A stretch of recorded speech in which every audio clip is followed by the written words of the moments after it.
In progress. Hello. This is greetings and welcome everyone to class 7 of belonging to each other and the planet. And today we're going to talk about fascism and trying to understand its causes and possible antidotes. And we're doing that in the context, essentially, of the themes we've been talking about. So one of which is the narcissistic paradigm. I'm going to pin myself here now so that for my video, I will be, it says remove pin, but I'm not pinned.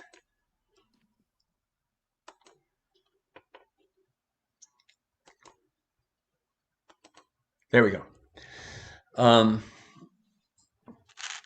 So we're going to talk about fascism. And the context we're talking about it in is what we've been talking about, the nature of the narcissistic paradigm. And then also what we've been talking about the function and care and feeding of the human brain. And you'll remember that so fascism is narcissism on the national scale. And it's narcissism on the national scale because narcissism is kind of defined by the relationship to the other. And narcissism is a relationship to the other where the desire is to dominate, control, win over the other, is to have dominance over the other. And in fact, the narcissistic system treats every polarity essentially as a struggle for dominance and wants to win that struggle for dominance. That's as opposed to a relationship to the others, which would be one of communion or dialogue or sharing or community or whatever else. So, so fascism is narcissism on the national scale because it's about how a nation and its leader can demonstrate and live in and celebrate dominance and power. So I had a dream a few years ago. And in that dream, I don't remember the details of the dream, but I remember waking up with oh, I get it. Fascism is a hatred of life. And I don't remember having a dream quite like that, where I don't remember much of the contents of the dream, but I sort of remember this conclusion, like, oh, wow, I get something. Oh, that's it. Narcissism, no, fascism is a hatred of life. And then I thought about it, because it's very deceptive, because fascism would say that it celebrates life, right? It celebrates vigor and victory and dominance and virility and fertility. And in the German version, of course, that means blondness and beauty and athleticism and whatever the German ideal is. But if it was some other race, then it would be the features of that race.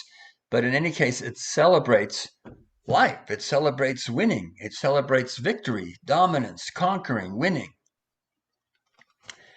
And the last thing they would say was that they don't celebrate life. It's kind of interesting. Just as I'm saying this, I realize they celebrate life, but there's also, there's the whole death symbolism of the black uniforms of the SS and with the skulls and stuff like that. So when you celebrate one thing consciously, the other thing, the dark side of the coin, appears. But the thing is that dominance and victory and conquering and winning and all of that is actually only half of life. So you could say, so if you hate, but real life is cyclical. Real life includes ascension and decline. And those are a condition of ongoing life. That birth, life, death, rebirth, life, death. The cycles of life, a balanced thing of the cycles of life includes decline and death, and surrender includes, if you want to say, will and progressive energy, and also surrender and coming back to the whole, and ultimately losing the individual ego self. So if real life is that, and if you hate that part of life, if you can't embrace both aspects of life, then you, quotes, love only half of life. And so what it really is that fascism hates half of life. But if you hate half of life, you hate real life. Because real life is all of that. And you can't love life if you don't embrace victory and defeat, birth and death, strength and weakness, will and surrender. I remember a time where I particularly got that. I was with my friend Peter, actually. It was in the winter time, and we were sitting by a beautiful creek down by one of the rivers that goes into the Reeder Reservoir. And it was like I said, it was winter, and we noticed how much the beauty of what's visible in winter, what a high percentage of the beauty that you see in winter is dead. It's not only the trees that are dormant, but it's also all of the things that are dead and that are lying and that are rotting, and all of the ways in which the dying things are creating the ground, are creating the fertile ground that gives birth to the next thing. All of that is much more visible because it's not covered by all the green and life of spring and summer. And then in the summer, when everything is full of greenness and life and whatever, then 2/3 of what you notice is actually the living rather than the dead or dying. But both of those are intrinsic parts of real life. And if you want to love life, you have to love all of it.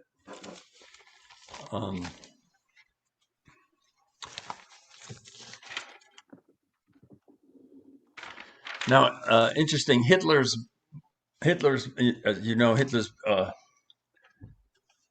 statement was it's called the triumph of the will. The triumph of the will, and of the will over the weak, over the Jews, over just crippled people or people who were unhealthy were wiped out too. Unhealthy children, for instance, but of the weak, of the Jews, of the Gypsy, whatever's other, of the others, started with the Social Democrats and the Communists. So outside, it's the triumph of the will over the other that's seen as weak and not part of the ideal. Internally, it's a victory over one's own weakness. It's a hatred of one's own vulnerability and weakness. And then what that does is you project that weakness onto the other. Reject that weakness onto the other, and you project the rejected parts of yourself onto the other. And in the form of the other, you defeat it, you despise it, you humiliate it, you vanquish it, and ultimately, in the extreme, you exterminate it.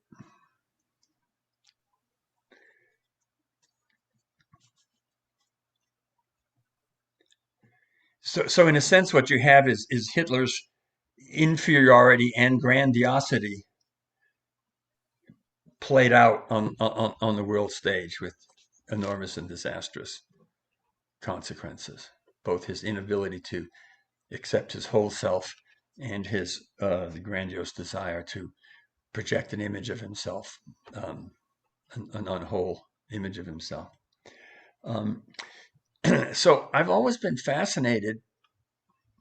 We talked about this in small scale with Trump losing an election, but with Hitler, how does someone who celebrates, whose only value is victory, power, and triumph, triumph of the will, whose only value is triumph and will and victory, how does someone deal with utter defeat? And it's interesting because there's a movie that answers that. The movie is called Downfall. It's a really excellent German movie. It stars Bruno Ganz, who's an actor was a sort of he's old in this movie, but he was sort of a major movie star in the German movies that you're probably familiar with, including a lot of the Werner Herzog movies. And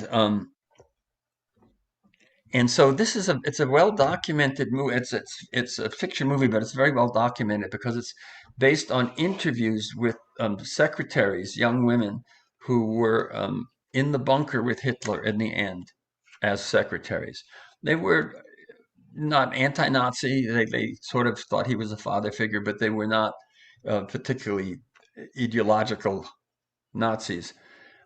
They were just young women who had the honor of being invited to come into the bunker with Hitler. So these are interviews with them, and particularly one woman who,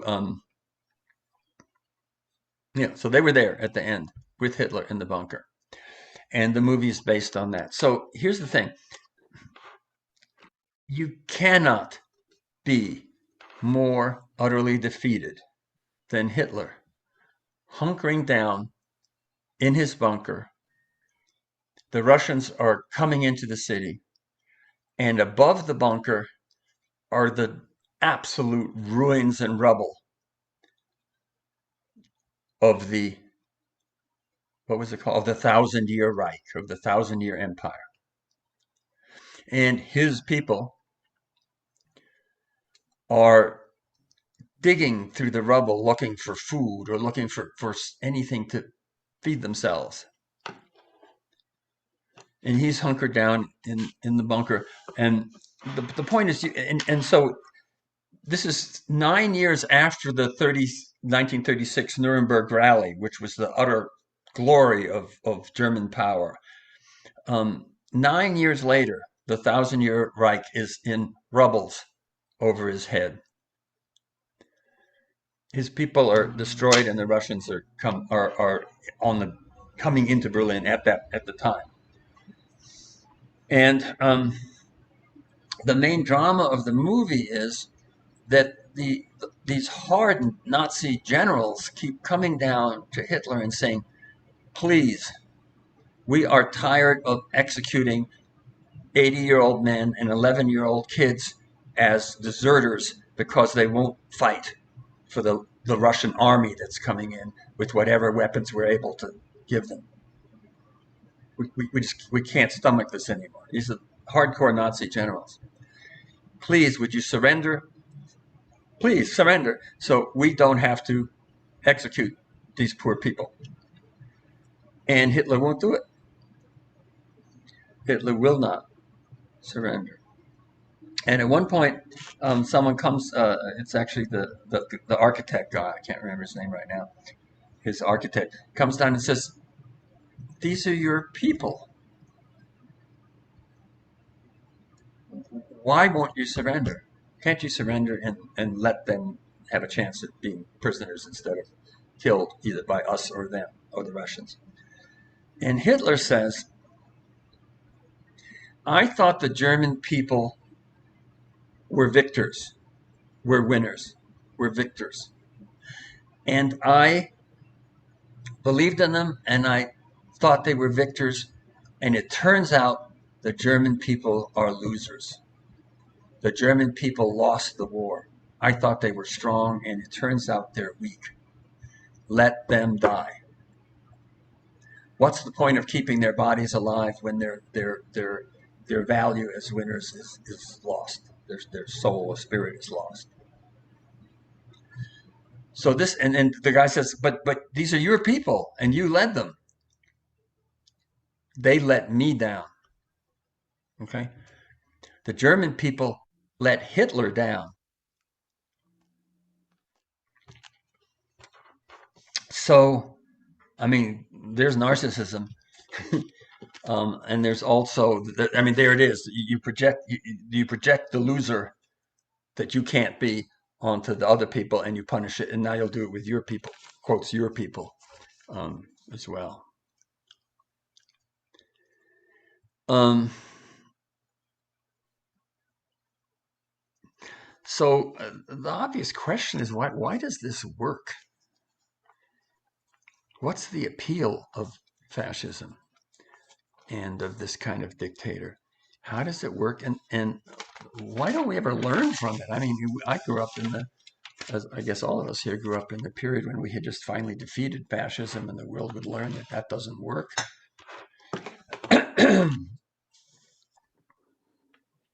And here we are again. So, and the same with Stalinism, by the way. So Stalin, I don't think was in any serious way a communist, if you mean by that, a Marxist, if you mean by that, uh, the fundamental beliefs of equality and empowerment that were involved in the original Marxist movement, and that included a lot of German intellectuals and a lot of Jewish German intellectuals. Well, he wiped them all out, and he was basically a thug. And the thing is, thugism will fly whatever flag is handy. So the communist flag was the available flag, and he that's the flag under which he there was the auspices, but it was really all about his power, and they ended up with the only value that they really valued was ruthlessness. Literally, they would say ruthlessness is what shows that you're a real good. At that point, they called it communist. Um, so, in talking about how does this ever fly, I'm going to go back to how I've been describing the basic instinctual human structure of our yearning to, our yearning instinctually, adaptively developed yearning to be a meaningful and empowered and contributing member of a meaningful whole, which is worthy of our allegiance and ultimately sacred. And that's an instinct which has served us to become social animals, to create culture, to be as adaptive as we have been. And you can see the roots of that are in our, how we spent 99% of our historical evolution, namely as in tribes. Um, so to the extent that these needs are not met, are not provided for, and people are very, very vulnerable. And so that's particularly true after a great military defeat. So a lot of the explanation for Hitler was the German loss and destruction in the Second World War, but also the utter humiliation in the way that the winning Allies insisted on unconditional surrender and so forth. So a whole defeat and shaming. And I think it's similarly true of I think a lot of the bellicosity of the Israeli right wing is explainable in terms of the Holocaust and the whole sense of never again will we let this happen. And in that position, not really being able to have empathy for the struggles of Palestinians or other people. Um, but it's also particularly true in dislocation, and so right now, and this is we'll talk about this when I talk about the larger economic picture. But right now, we're at a state where incredible amount of dislocation. A lot of it is a result of the fact that the nation state is not able to stand up to and protect and maintain the life situation of nations in face of the expansion of multinational capitalism and its destruction of national and other economic structures. But that's another piece. But I think in any case, let's just call it for now dislocation, um, and the loss of status and position and a sense of respect and empowerment in society makes you very vulnerable. So fascism provides meets does not really meet those instincts, but it provides a faux meeting of those instincts. So you get a false empowerment, and that involves identifying with a false and sort of a cartoonish model of empowerment in the almost supernatural leader. And so you get to bask in that empowerment and associate it with it. But that's an empowerment without that model of leadership is a model of leadership, an empowerment without consideration of others or the needs of the whole and without accountability. And that's part of its appeal. I remember an interview with guys when people said, well, what about this thing of Trump bragging about he can grab any pussy he wants? And they say, well, yeah, who wouldn't? Yeah. So some of that is he gets to say the stuff that I don't get to say. And that's kind of cool, isn't it? So there's a kind of liberation of, if that's the word for it, of there's a kind of admiring of not being accountable. But also, if society doesn't offer a genuine model of empowerment, which would be an empowerment that is both empowered and part of and respectful of others, and accountable in some way, but what would be a genuine balanced empowerment, which we've been calling belonging, among other things.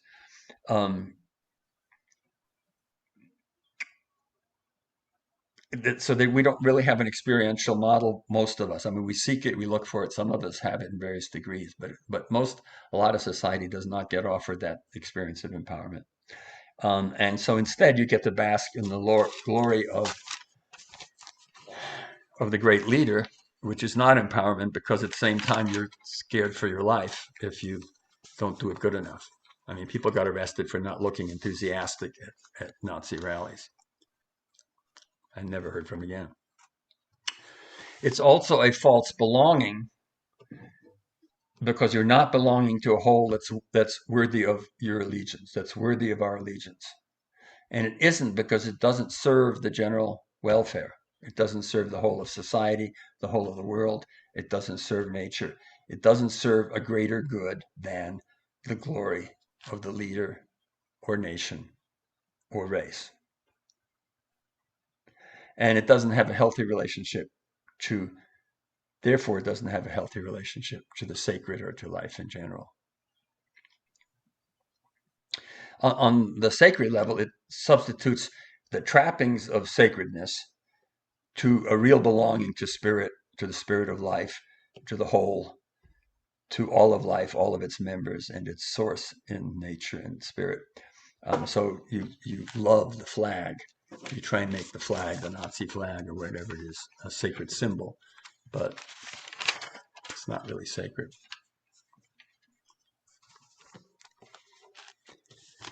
And I'm next going to talk about it in terms of in relationship to the human brain, but maybe this would be a good time to have a little break and see if people want to contribute something or ask something or throw something in.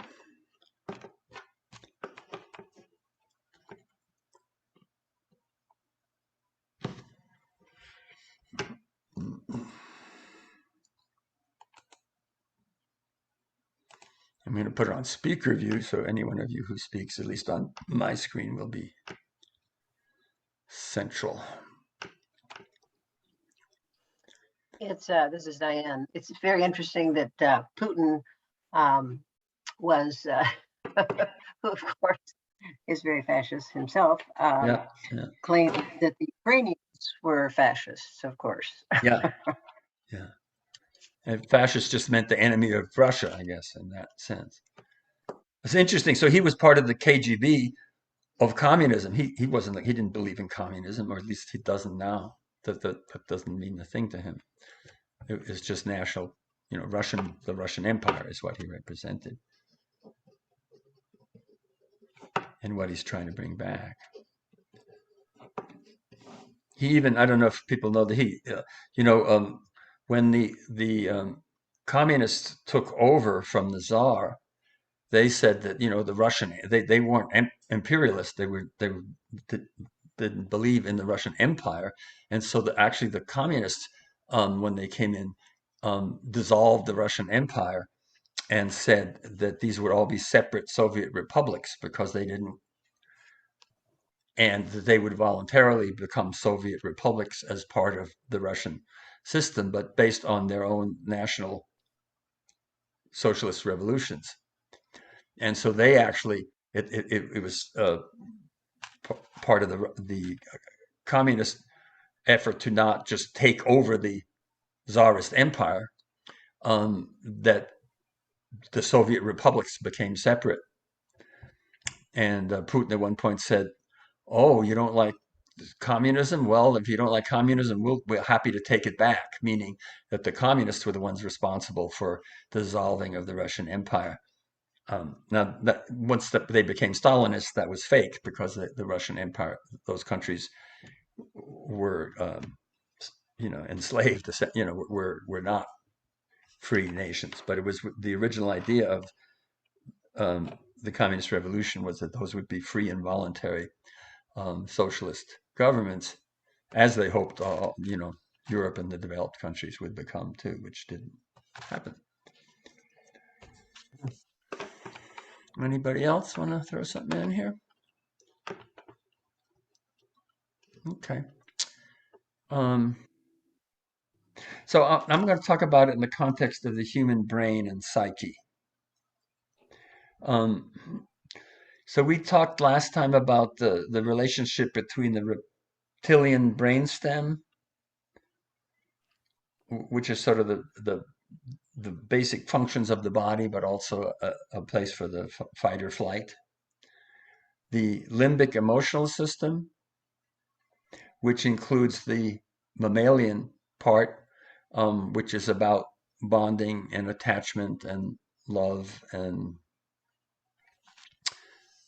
parenting and pairing and becoming part of flocks and herds.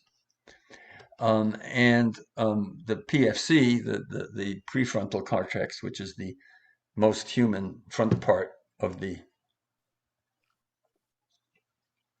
neocortex, whose job it is to be the executive function and also to be the integrative function of the whole.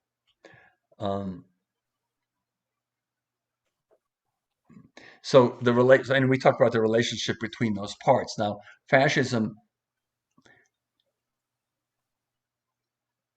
Give me a second here.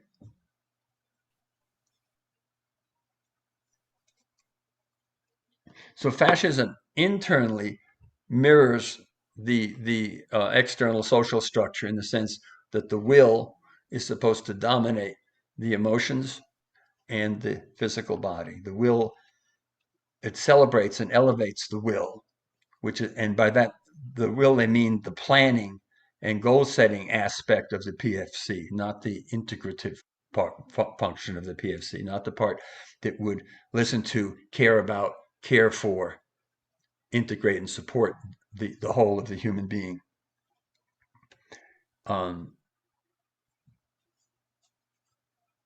Not the function which comforts, guides, integrates the parts. And remember, within this fist model, right, if this is the brainstem is the the part that's mostly responsible for bodily regulation, and the limbic system is is the emotional part, including all of the emotions that are related to attachment and nurturing.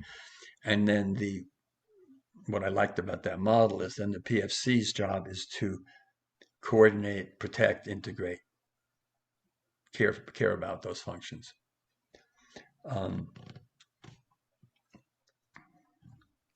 So essentially, to a healthy relationship between those various functions would be a love of the whole self, not the dictatorship of some part of the self. Such as the very ideological part, which is the part most easily controlled from the outside and therefore celebrated by people who want to control us. So that would mean not rejecting any part of us, not our emotional needs, not our need for connections, not our bodily needs, for nurturance. And one way to look at that is we talked about so to not reject the parts of us that fascism would label as our weakness or our vulnerability. So a way we talked about talking about that was that since we live in a world that is both dangerous and nurturing, that both nurtures and gives us life and threatens it and ultimately takes it away, we have evolved what you could call two systems, and one of them would be our alarm system, which lives largely in our reptilian part, but also in the nexus between the limbic and the thing, and that's where the fight or flight is, and that's the part where that alerts us to fear, overrides everything else in order to respond to the immediacy of danger when we feel threatened and when there's fear. That's the part very much celebrated by Goebbels with the big lie, right? And in part, it's sort of part of the steel thing too, the electoral steel, that we should be afraid, and therefore we should be in alarm, and that can then be mobilized and used. And so, but that's one part. But it's also a necessary, but it's also a necessary part. We need to be alert. We need to fight for our survival when we need to. We need to be able to respond to danger, be able to know when there's danger. So we need an alarm system. We just don't want to be stuck in it. And then there's on the other side. So that's one side of a dichotomy I'm making here. And then there's the mammalian system, which is for attachment, affiliation, nurturing, bonds between parent and child, couple bonds, social bonds in tribes and communities, and communion with life. So with love, essentially that's the system of love. And that operates on a reward system that includes dopamine and serotonin and oxytocin, whereas the other system works on with stress hormones that are meant to get us alert and jazzed up and ready to go. So both of those are necessary, and that's part of the definition of belonging, is being both able to take care of oneself and take care of business and know what needs to be done, and to be able to feel part of and connected to and surrender and at peace and love with life. So on the individual level, here we are living in times where we are required to deal with both, that we're in a time of crisis and real danger. How do we deal with that without going into denial? What's the proper use of our alarm system given that we live in a crisis? Because the purpose of an alarm system is to motivate action. How do we do that and at the same time be part of that other system where we are celebrating the life that we've been given and that we've been offered, where we fully enjoy it, where we receive it with full gratitude and joy? How do we fully receive the gift of life, and how do we rest in it? So if one is the action and protection, what's the one that's about receiving and resting in it? So how do we be sustained by life? How do we experience ourselves as manifestations and conduits for the life energy and the life force that manifests itself in us?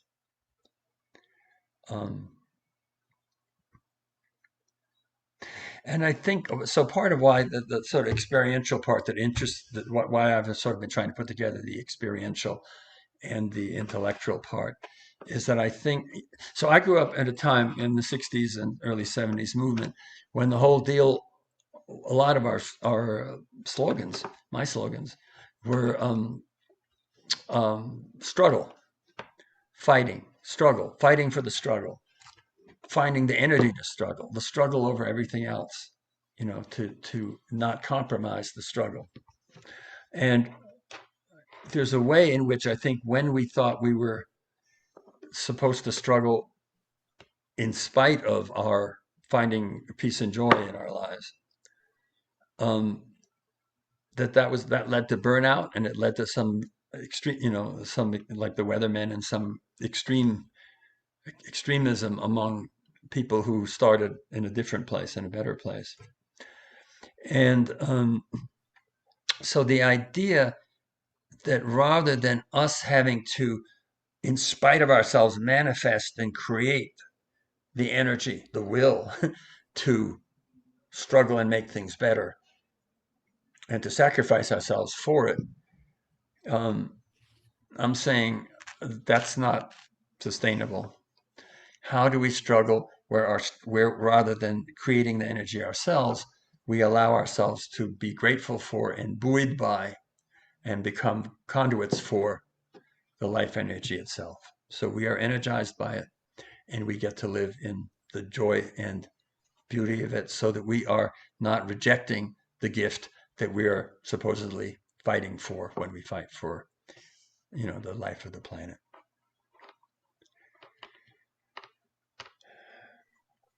I think that's the end of what I want to say right now, but that turns into a question that really interests me, and I'd love to know what people think about that. How do we do that? How do we balance not being in denial and being activated, and also resting and surrender in the life force that's way bigger than us?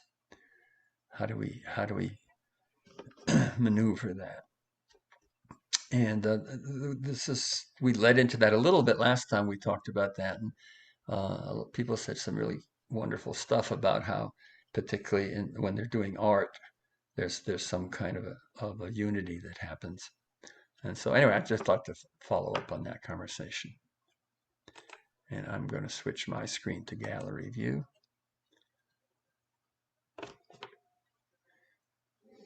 Yeah, I'm curious how people deal with that. Do that again in my old brain, please. I'm hearing you shakily. Say again. You asking me to clarify the question? I asked if you could.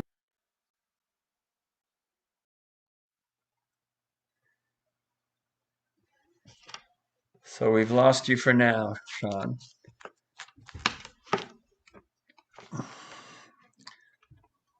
Yeah, if people want me to clarify the question, say so, or just say whatever you want to say.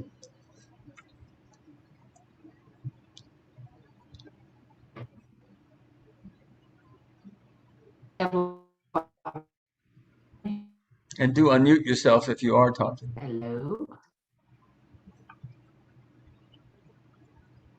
I have to redo my connection. I so much want to hear what you're saying, Sean.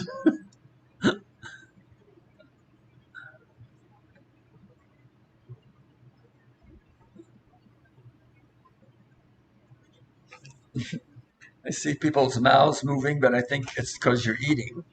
I'm going to have my coffee here. Well, it looks like my internet may be back. Now you sound good. So now you sound good. Can you hear me? Yes. See you and hear you. Thing. Okay, so good. So could you reframe that question and ask it again, because I kind of lost my. I was afraid that's what you said. I was afraid that's what you said. Thank you.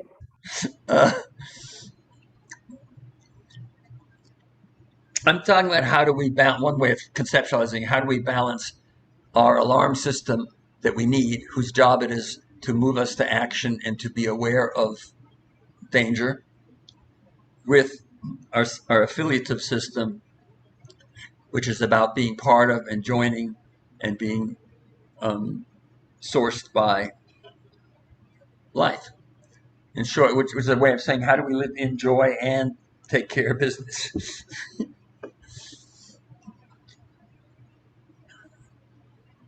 So I'm curious how people negotiate that.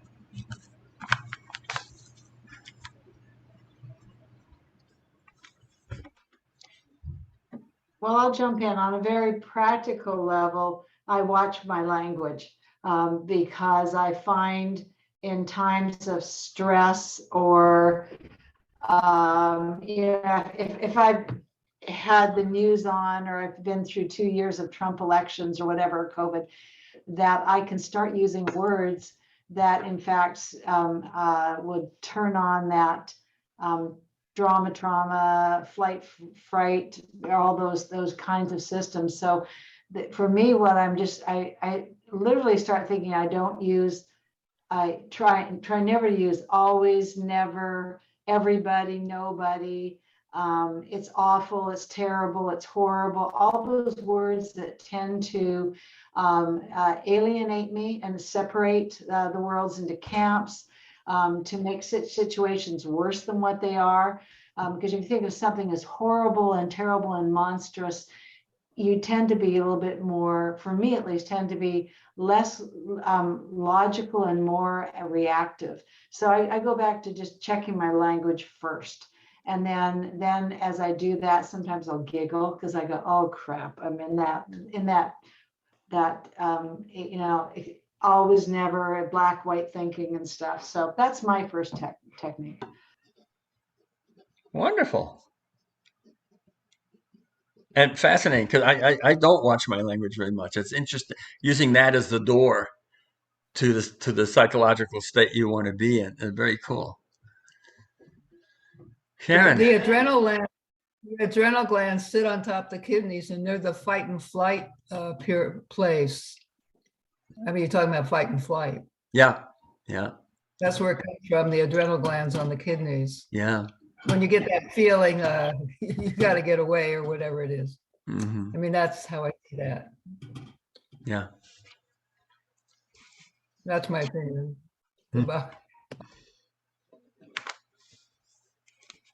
So Sharon, I need a little more clarification. I'm sorry, my internet's kind of iffy today. Are you saying that you start recognizing things in your body of what's happening? Or can you explain a little more for me? Because I didn't quite get it. Well, sort of that's what happens. I mean, I get certain feelings and I can feel it. The kidneys are on the back of you, sort of above the butt. And on top of that are the adrenal glands. I mean, if you look up on Google, they can tell you better than me, but it's a physiology thing. I mean, you can get tired after you've used up all this energy for no good reason on your fight and flight. I sort of know when I get dragged, when I'm feeling antsy about something. And that's what does it. That's where it happens. On the body. What was it you said where it happened? What was Bob's take? Where was fight and flight with Bob? I was talking about the brain part. The brain, it's in the connection between the oldest part of the limbic system and in the brainstem, and that goes direct. Where you have the three kinds of us. Right. And that has a direct connection to, among other things, the adrenal system, and releases stress hormones. And what I was saying about that was that when we're in fight or flight, the other systems, it jumps direct to that. It bypasses. There isn't time for the other systems that would moderate it or integrate what's going on into one's history. Or one story that gets bypassed, and it needs to be if it really is an emergency. But if we're stuck in a sort of cultural or PTSD, personal or cultural PTSD, then that's chronically activated. And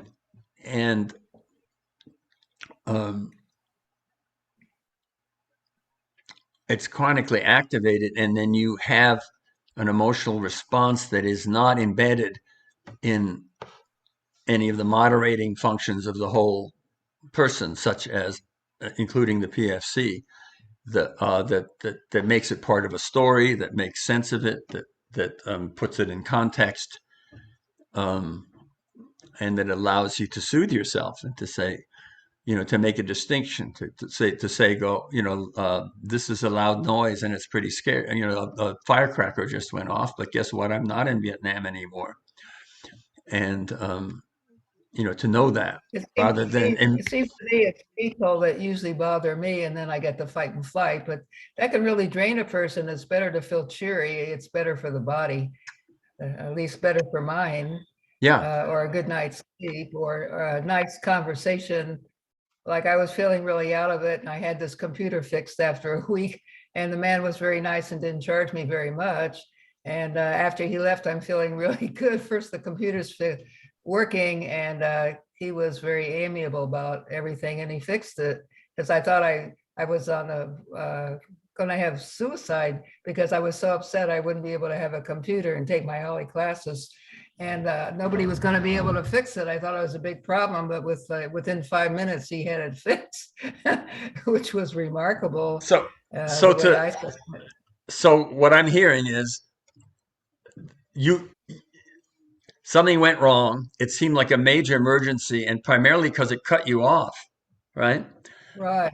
You cut you off, and you're all alone in your part of your body is going like, oh my God, this is horrible. Well, how are you going to survive? And then really bad. Right. And then but look what you did. You got yourself some help, and the help wasn't just technical. The help was personal. You got help from someone who you ended up liking. You got human contact and human support, and you were able to, rather than just being stuck in it, you were able to do an action that got you comforted and put it in the disaster into context. I wish I would meet more people like him in the everyday world, so that every day when I did things, I'd find supportive people. But when I'm going around in the world out there, sometimes I find people that need my support. I mean, I'm in the grocery store and I find this lady who wants to tell me her life story, and she's tired. I mean, this was in the co-op, and I thought, I need to help this lady. I mean, I need help, but she was sort of laying it out on me as we were shopping. And then another lady at the gym, the same thing happened. We got to talking, and I saw her in the grocery, and then we were talking, and I went, oh, she looks very tired and worn out. I should invite her to have lunch with me and cheer her up. I mean, it puts me in this other role, which is not my role. When I'm the one that needs somebody to support me and cheer me up, especially these days in old age. That's the way I've been seeing it for a long time. There was something about you that made you seem like a safe person for these people to connect to or talk about what they're struggling with too. I find lately quite a few people have been coming around to pour their sad story on me. And I don't know how I'm affecting them. I don't know. And I have to, give cheery ahas to these people and make sure I listen very well. Because I learned that in these sessions that the listener is very important. You don't have to talk. You just have to say the right cue words. The same thing happened to me. I went to an art festival with music, and the lady who lived there, she spent about 20 or 30 minutes with me telling me her story. And I thought, why is she talking to me? Because I'm nobody. And turned out her story was really interesting. And she had a dog that she'd had from the pound for two weeks, and all of a sudden the dog is sitting next to me and it's licking my hand, and it decided to like me. And I went, well, I'm not a dog person, but this dog took to me. I mean, I'm feeling really good about all this. I was there from 2:30 to 6 o'clock at this art thing, and art and music festival that we started having in Ashland. And I went home really sailing along. I met interesting people, and they were coming over and saying nice things about me. And I mean, I didn't know them or anything, and I had a really wonderful time of positive. The art crowd here is really positive. The ones that sponsor the Friday night art walks, that's who sponsored this art thing that I went to. So two responses I have. One, I noticed that when you feel lifted, when people are finding you worthy is a funny word, finding you worthy or safe or someone that they want to talk to. So right, in some sense, all my life you're my giving. life, nobody was ever talking to me. I mean, they So were isn't that walking around. interesting? So maybe this idea of yourself as someone that people aren't that interested in talking to or connecting to or attracted. Maybe that's a obsolete idea, because it seems Well, not it seems only like my do you hang on, self-worth is higher than I hang on. thought. Let me just finish that. It seems that not only are you radiating something that makes people feel that you're someone safe to share with, you're also discovering that people are, quotes, dumping their difficulties on you, and you end up feeling better, stronger, rather than just, oh God, and another, I hate to hear another story of someone's troubles. Instead, you feel connected in a way that's a lift for you. So that's just I want to wonderful. help them. Yeah. I want to help them get out of their misery. And a lot of times I can sort of psych out what's wrong with them, especially when it's a physical thing, because I understand food and eating and that sort of thing to make the body stronger. And these people obviously don't know the tricks. There are some tricks to good health. Yeah. I mean, if you follow them. So you get to Like going to, experience yourself. You get to experience yourself as a witness and a resource. Very cool. who knows? I don't know what you want to call it. Well, that's But what it's I sort want to of call funny. it. I started making friends easier. I never made friends before, but all of a sudden I go to things and it seems to be easier. People are coming over and including me, and a lady remembered my name from Ollie, and they have 2,000 people. And I was in the Ollie office trying to fix the computer, and this lady went, "Oh, hi, Sharon." And I went, "How can you know my name 3 years later out of 2,000 people?" And she did. So, I mean, that was like, hey, I am somebody. It's really interesting what this pandemic has done for me. Fantastic. Fantastic. Yeah. You have a So long time. your challenge is to get to know this person. Oh, me. Yeah, I Yeah. got to get acquainted with me. That's right. Not like Hitler, and I'm not like him in the bunker. Thank God. Like, I've All seen right. pictures of that bunker. I've seen films of that bunker. How they buried the body up at the top, and they couldn't find him, but right outside the bunker in the films I saw. All right. Anybody else? That's wonderful. Yeah, I'll share. Yeah. I'll share. Bob, the last class I was in with you at Ollie was laughter is meditation, something like that. Yeah. And the teacher handed out a handout that had a cartoon on it. This guy comes into his teacher and he says, "How can I be clever?" And the guy says, "Learn as much as you can."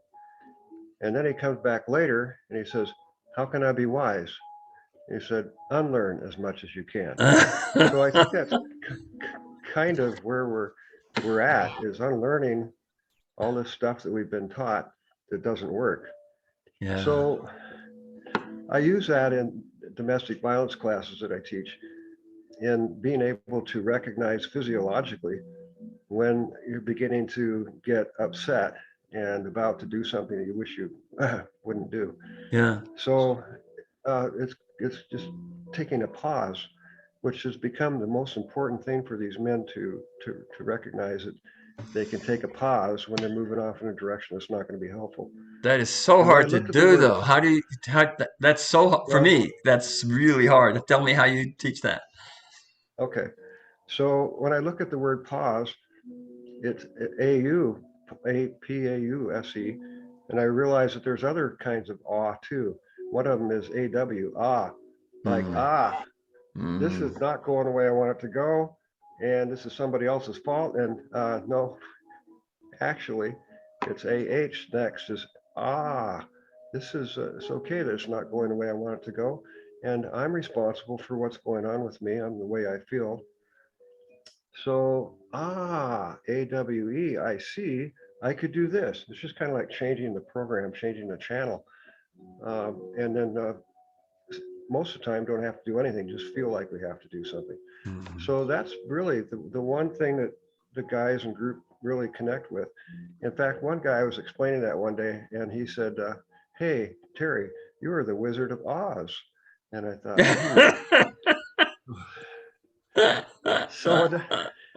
so I use that in group. And then another guy, one time I went through and he said, hey, you missed one. And I said, what do you mean? I missed one? I thought about this a long time. He said, the one that's there. I said, AU, so what? He said, the periodic table of elements, number 79, AU is gold. And I thought, whoa, that's the golden pause. So did your Oz did your Oz include AWE awe? Yeah, that's the last one. That's the last one. So when you pause, wow, yeah, no, awe in the sense of awe. Yes, that's in there. AW is this is terrible. AW, I can't stand this kind of thing. Okay. AW, and then the AH is I see, I could do this differently. And then when you do it differently, it's AWE, And in fact, one guy says, hey, what you can turn it into an orgasm. And I thought, whoa, orgasm, of course. So that eventually turned into immaculation, where you have an immaculation, which is a heart ejaculation. And it's called evacuation because, especially for men, because there's nothing to clean up. There's no spot, no wrinkle. So we just had two word genius. You and Sean talking about paying attention to words as a way to. Yeah. Well, I've been trying to. Go ahead. So I've been trying to work with pausing too, and that's actually this is just another way of saying the same thing. It's a way of being in the moment, and it's a way of being of surrendering and being in the moment rather than trying to control it or be something different, or being in a place where your will and your intention and your conceptual stuff is for the moment. Not that those aren't of some use, but that is for the moment offline, and you're just. And I think in that place, when you're being in some kind of a peace, there's a availability to the sacred and availability to the whole communion system, love and communion system in you to operate and to experience it. So in some, one way of talking about that dichotomy is will and surrender. And how do we have both of those in our lives? Well, that's the idea of the serenity, what was end up called serenity prayer, is accepting the things I cannot change. Right. So that's huge. As soon as I can accept the things I cannot change, what's the point of spending a whole lot of time dwelling on something I can't change? And then what's the big deal is changing the things I can. Right. Right. Or another way, something, what's her name? Arian has this thing, right, where she says, like what we talked about at the meeting. I'm not sure if I talked about it in one of the videos, in one of the Zoom classes, but she sort of distilled what she thought was the essence of all of the world's spiritual traditions that she studied. And it was essentially show up, tell the truth, do your best. And here's the hard one. Don't be attached to the results. So, and and with that involved, so that's another way of talking about the balance that's in the Serenity Prayer that we can talk about in various ways. Yeah, of being fully involved and also surrendering to, that on our ultimate powerlessness on some level. That we are and I think it's seem okay to to talk group. about this book a lot. The Fourfold Way by Angeles Arian, PhD. Is that who Yeah. you talk about? Yes, it is. But it says walking the paths of the warrior, teacher, healer, and visionary. Right. And I have this book, and I haven't read it in a long time, Yeah. but the last time you mentioned it, I looked on my shelf.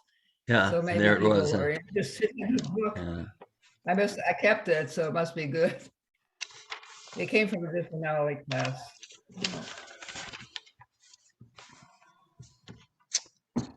Yeah. I'm curious, I think Diane used to be a physician and is involved in lots of programs around that. I don't know if she's still online, but some other people who have been involved in that field, how they deal with those issues now, because you brought lots of experience and lots of stories in your brain from all those experiences. And so how you deal now at your age with the, not that we're similar ages, that to deal with all the new things that are coming up when you've brought so much from the past, so many stories. Do you find yourself hyped up, or are you, so what is it like for you now after your history? Can't hear you. You're muted, Diane. My history is pediatrics and pediatric oncology. And now in retirement at 75, I've devoted myself to a lot of other kinds of volunteer situations. I could list them off, but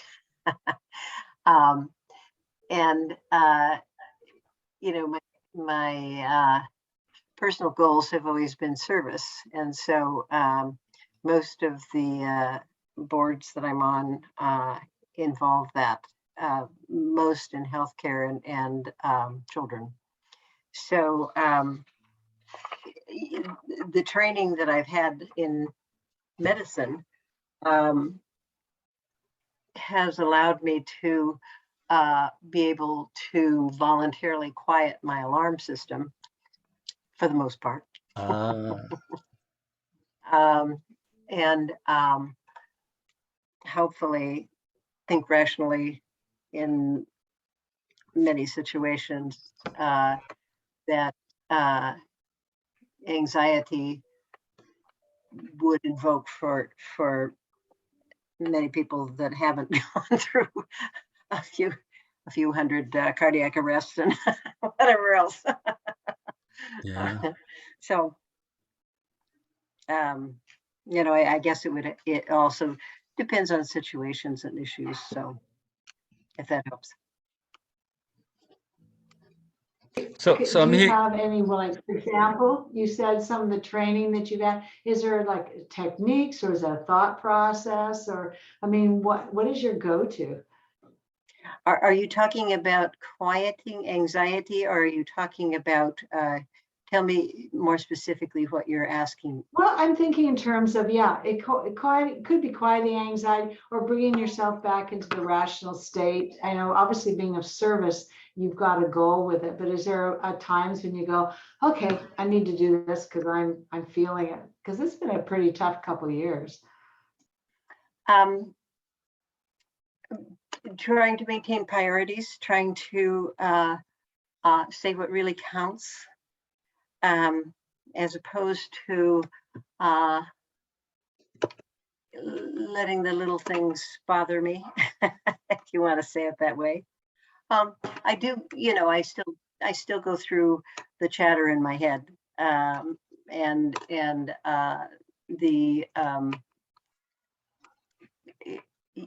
do have to train myself sometimes to, when laying in bed and wake up and think, well, this is a problem. But just trying to get into a meditative state when that happens. Thank you. I'm going to write down that saying what counts. That's a real succinct way of doing it. Yeah, I like that. Right. You know, with dealing with pediatric oncology, you do develop some priorities, and also life is short no matter how you. Yeah. What a piece that I heard that stood out for me and what you said was being able to stay engaged, amidst a crisis or an emergency, or where you're called upon to respond to a crisis.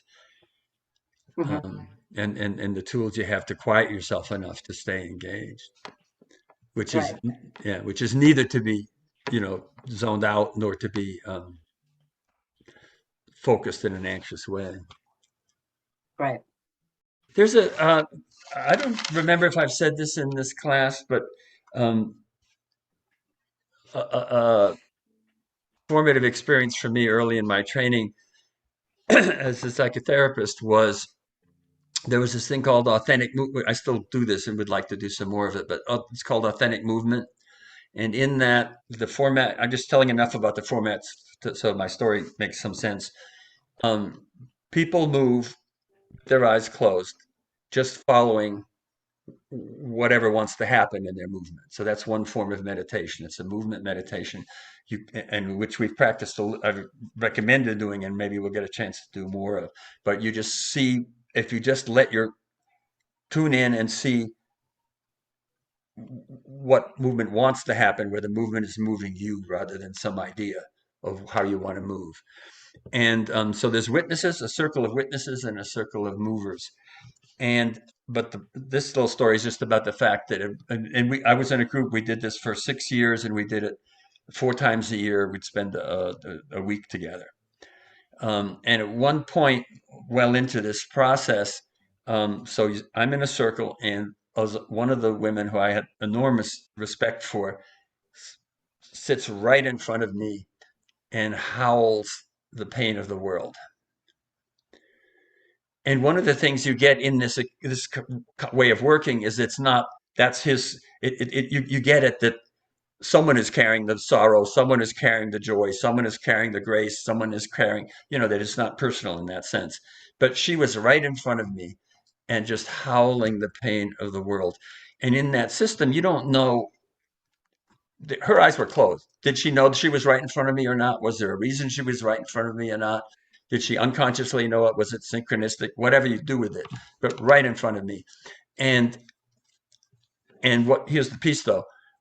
Because I knew her and trusted her entirely to handle and contain what she was experiencing, and because it wasn't her pain, it was the pain of the world, I could be with that. I could be completely transparent to it and moved by it, and not have an ounce in me that wanted to relieve her of it or change it or interfere or take it from her or help her. And I realized that's in a way, there's more to it, but in a way that's the ideal therapist stance, that you are thoroughly moved, but you are very clear that they're them, you're you, and that you're not trying to relieve them of being them. And that's important in training therapists, because a lot of young therapists are told, oh, you're going to see a lot of pain, you're going to see a lot of horrible stuff, just don't let it get to you, don't take it home, put up, essentially teaching that a boundary, that a boundary is a wall. And of course, that's the road to burnout, because you can't, if you shut things out in that way and build a permanent wall, you're shutting yourself down. And so you end up burning out. So, and what a boundary really is not having a wall. A boundary is knowing yourself so much that you don't get confused between your experience in the presence of someone else and the other person's experience. And you can relate to it, but you don't you don't lose that that's them feeling that, and you're feeling what you're feeling, and therefore you don't have a need to, an unconscious need to, or a right to, interfere with what's going on for them. Nicely said. And I think teachers, and that's from a therapeutic view, but I think that's what good listeners do. They are moved, and they aren't, and they're respecting what's going on.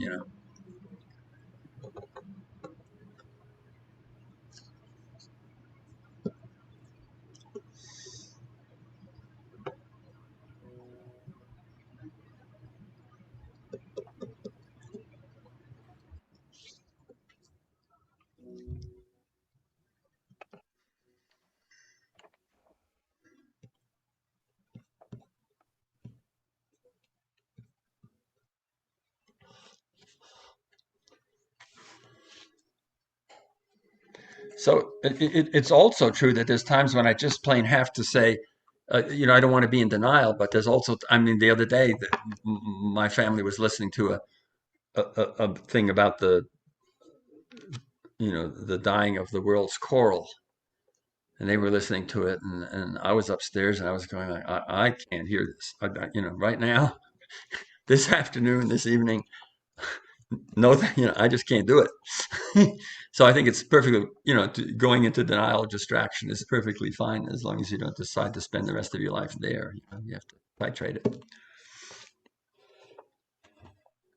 I feel the same way about the news. I don't want to hear another. I used to love to listen in the morning, Amy Goodman, and how much this happened and that happened. And right now I just turn it off. I thought if I do, I'm going to find out how many died and what they're doing. And it's also doggone negative, and I want to be happy. So I turn it all off and I go for an early morning walk in the park where I live, and I feel a lot better. I mean, I just don't really want to hear it anymore. Yeah. I hope it ends, but I want to hear happiness. Happiness is a nice walk. Mm-hmm. That's what I feel like now. I think the world needs to change. There were an awful lot of people went to that abortion thing on the plaza. There were more people out than I've ever seen come out to protect our bodies from the mean people of the world that don't want to give us our personal freedoms. And they gave away free t-shirts. I thought that was really positive. People are reaching out. I thought, wonder who gave them the money for the t-shirts. They make good gym shirts, the t-shirts. So I've worn mine twice to the gym. I mean, I just keep showing up with that t-shirt. I don't know. It's a statement of who we are as females, which we're worth something. We should. Another thing that helps me sometimes is if I can feel I can bridge a divide in certain ways, and that's happened a bunch of times. One time there was an electrician came by to do something, and it was sort of an emergency, so it was after hours. And what he did was actually very simple, but it was still going to be very expensive because had to make it after it was double fee or something like that. And we started talking, and he started saying,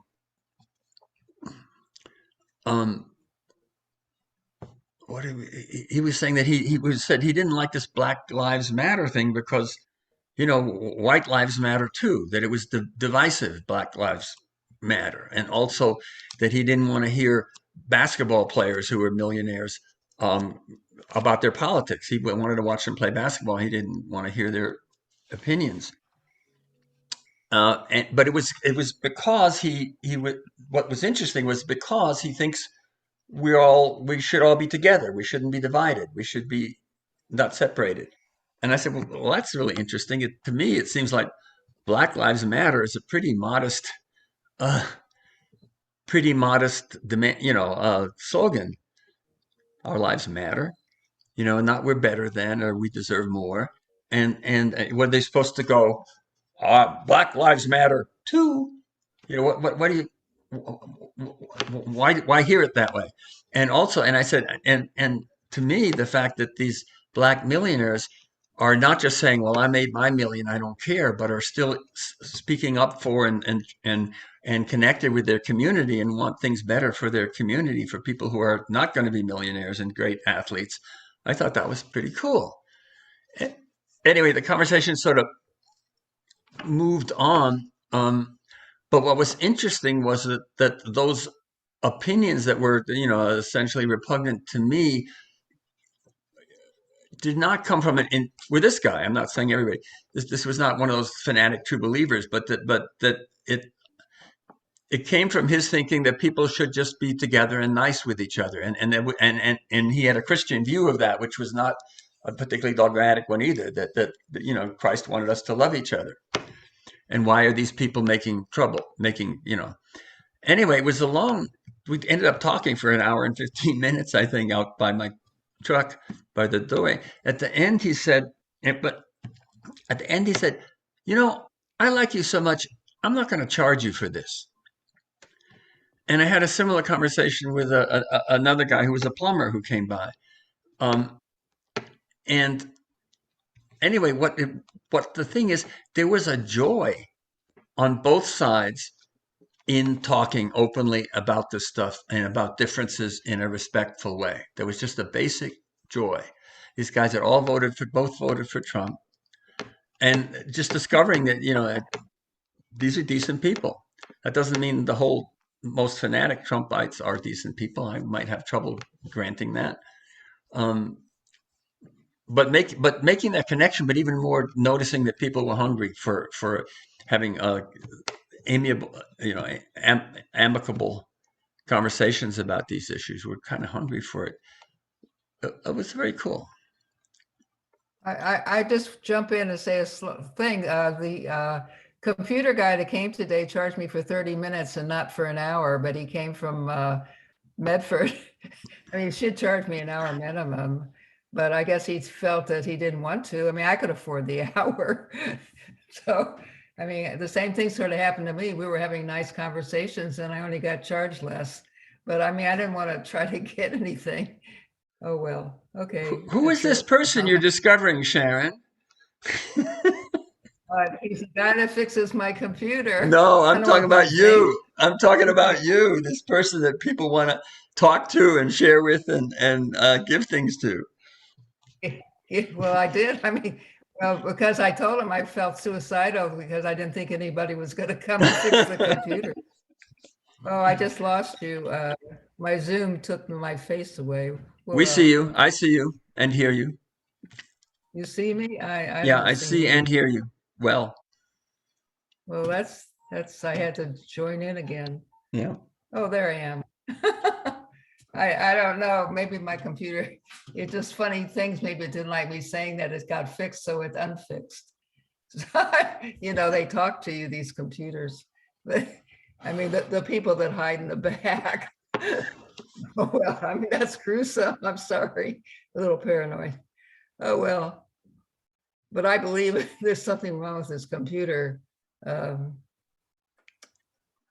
don't know. Oh, well. You bump things around, Sharon. Occasionally we get our things lost down in the tray.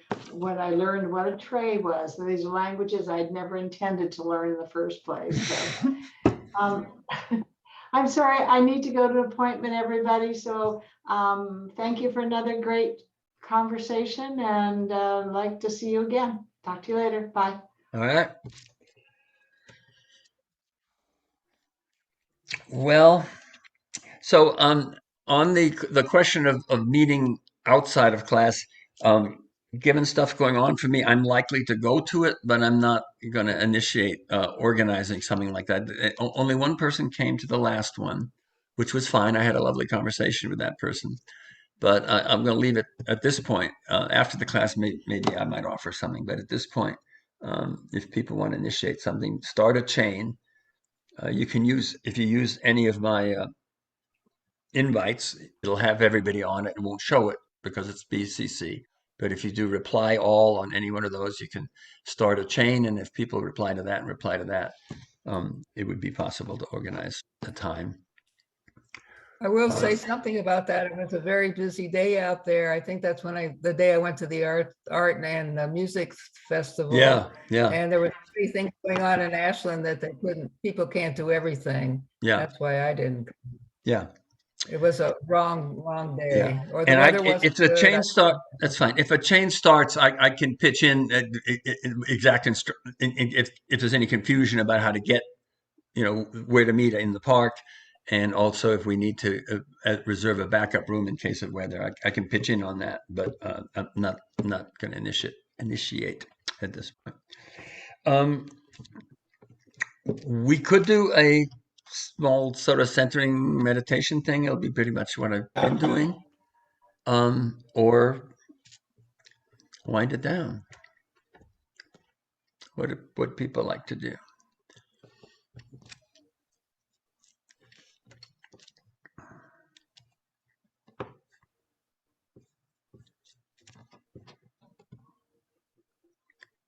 I'm going to have to sign out. I need to go uptown and do some errands. So I'm afraid I'm going to sign out for today. Okay, Diane. Thank you so much.